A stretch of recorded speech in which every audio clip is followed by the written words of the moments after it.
Arthrofibrosis, arthroscopic removal of scar tissue. This video gives information about arthroscopic removal of scar tissue for arthrofibrosis following knee replacement. When physical therapy and manipulation under anesthesia fail, arthroscopic removal of scar tissue is considered. This procedure is also called arthroscopic lysis of adhesions or arthroscopic arthrolysis. This procedure is preferably performed between 3 and 6 months after knee replacements. The results are better during this period. The effectiveness of the procedure progressively declines after 6 months.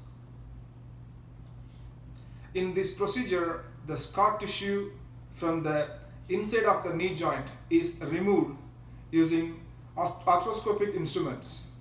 In addition, adhesions and soft tissue structures could be released as needed. The posterior cruciate ligament could be released if present and is tight.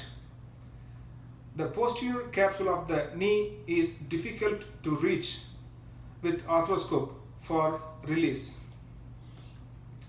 Arthroscopic arthrolysis is useful in localized as well as diffuse arthrofibrosis involving the whole knee joint.